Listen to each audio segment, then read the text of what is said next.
welcome to the TSG Multimedia video podcast for September 1st, 2015. This is John sitting with Dan. And we're looking at an HO scale passenger car of some sort. Yeah, this is a Branchline Pullman that I built from a kit. It's decorated for Southern Pacific. What I wanted to talk about with this car, they're very nicely detailed cars. Got all kinds of interior detail, underbody detail, freestanding grab irons. I mean, they're very nice. And they're still available. The Branchline doesn't sell rolling stock anymore, but Atlas bought the line. Oh. And Atlas makes these now. Now, I don't know how the Atlas ones are, but these old Branchline ones, at least in my experience, had one shortcoming, and that is that they derail a lot. Uh-oh. Yeah, and it's because of the trucks. The problem is, now this could be my own fault because you have to actually build the trucks when you build these cars, but it's very difficult to build them so that all of the axles are exactly in the same plane. Oh. Meaning that what happens is that you may get one wheel that's a little bit higher than the others. Yeah. And if that wheel's on the ends, it tends to ride up over the railhead, and then the next thing you know, your car is dragging on the ground. That's not good at all. No. I like these cars, but I've never really been able to run them because of that problem. I've got a couple of them. So what I decided to do is to replace the stock wheels with these, which are made by Walthers. Uh-huh. And I've actually already done one end of this car. But these are better tracking trucks. So that's what I want to do is show how I did that because it requires a little bit of modification to the car. You know, before you get started on whatever you're going to do there, this car reminds me of the coaches they have up at Niles Canyon, that dark green SP. Yeah, it's kind of the real old style heavyweight. A lot of railroads painted their cars that green color. Yeah. Back in the day. You can tell it's heavyweight, though, because of the trucks, right? Three axles? Three axles, often heavyweight. Some of the lightweight cars had three-axle trucks, too. Right. But, yeah, usually the lighter weight ones, Streamliners, had two-axle trucks. I'm going to start by removing this three-axle truck. That's the one that came with it, right? Right. This is the original. Because of the way that the Walthers truck is constructed versus this one, it's got a different mounting system. For one thing, the hole is bigger, and for two, the mounting is lower. So that creates a problem. You can't just put this on here because it doesn't sit at the right height, and it won't turn.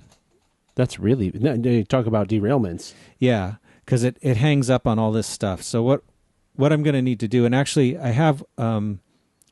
this is a kit-built Branchline car. I have another Branchline car that was a commercially... or pre-assembled, right? I should say. And they actually did some of this already on that car because it must have been an operating problem. But basically what we need to do is just cut out all of this stuff right here. Oh, wow. So that's what I'm going to do. Before I do that, I'm also going to remove the coupler just to get it out of the way. What, are you going to use a motor tool? Yeah. Ew. And I've already removed the roof and the interior from this car. If you have a commercially built car and the interior doesn't come out, you can probably get around that, but if you can get it out, it's better. Yeah, it's probably safer to not have it in there because you might cut a little too deep by accident, huh? Yeah.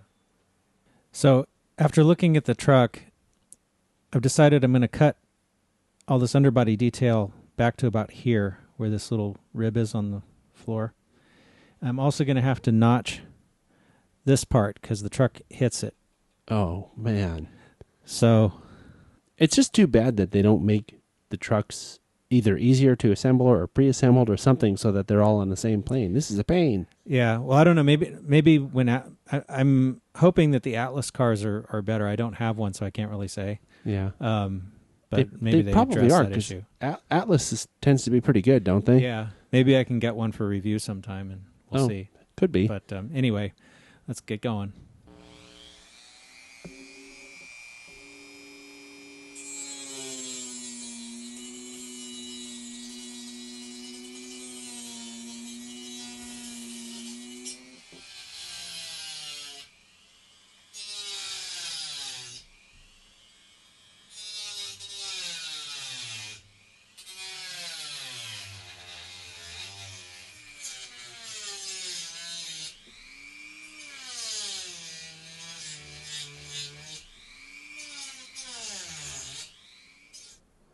So you're just cleaning it up there now, huh?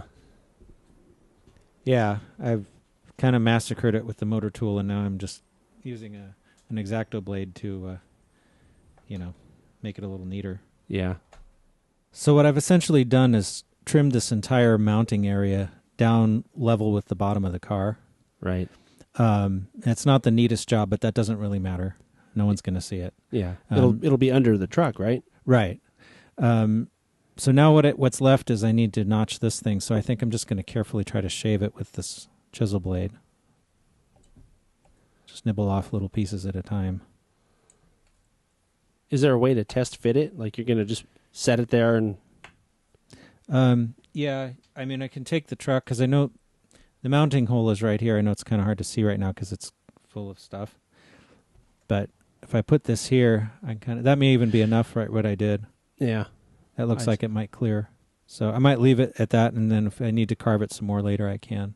But again, this is on the back, and no one's ever going to see that. Right. So I have a drill with a 3/16" drill bit. Right. And I'm going to drill out the truck mounting hole. Okay. That's a really huge hole for something this small. Yeah, but I have a reason for doing this. Oh. Yeah. I'm going to hold this so that you can... Oh, you got it. Look at those perfect little plastic things. Yeah, those are kind of cool, huh? They look like corkscrews or something. I'd almost use them for some kind of weird alien plant or something. I don't know. Yeah, that would really fit on your train layout. It'd be great, yeah. Yeah, alien plants. Nice. So let me guess. You drilled a 3/16 hole. Now this is 3/16 rod. Right.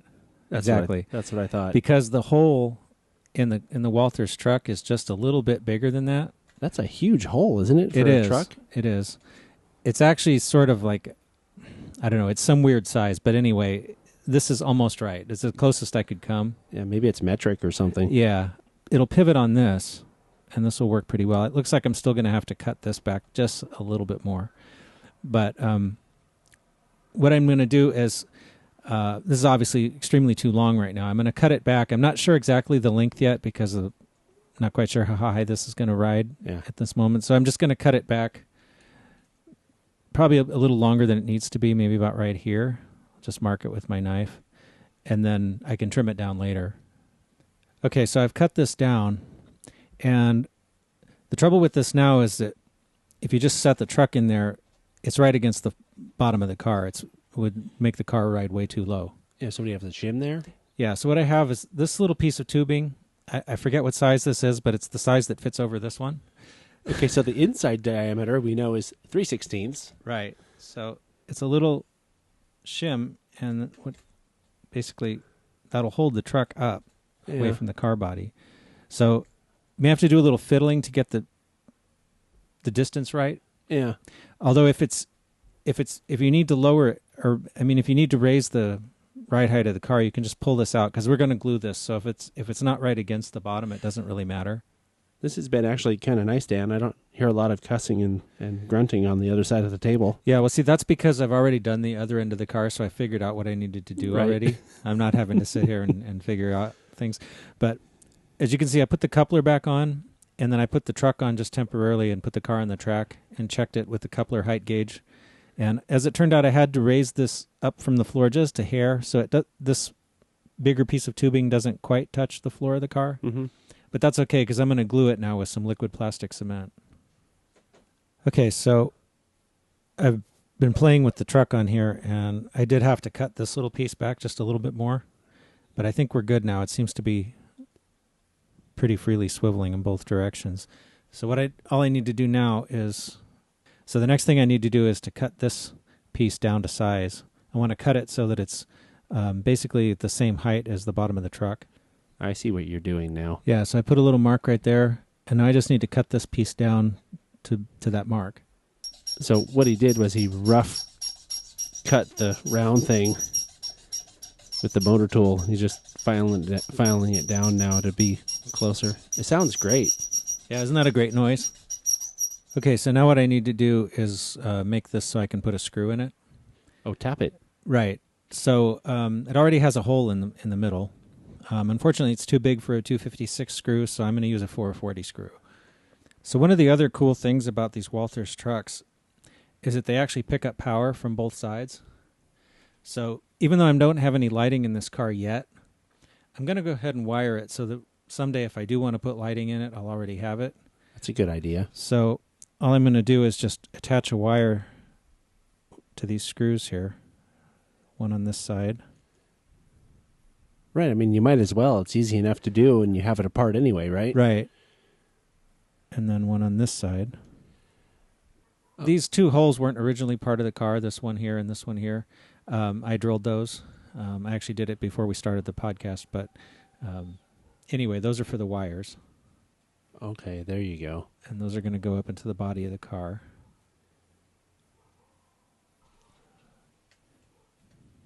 And put the truck on.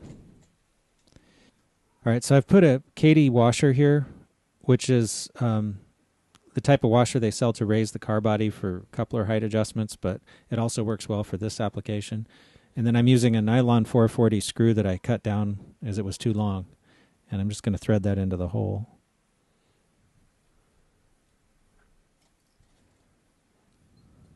So anyway, that's pretty much it. I just put everything back together, and the car rolls better now. Yeah, mission accomplished, and hopefully it won't derail anymore. Hopefully not, yeah.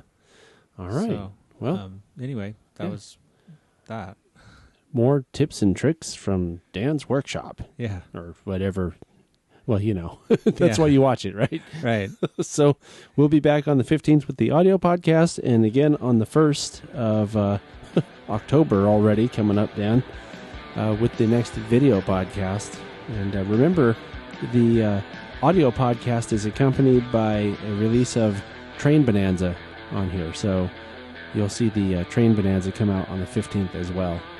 And we'll catch you next time. Thanks for watching. Yeah, thanks.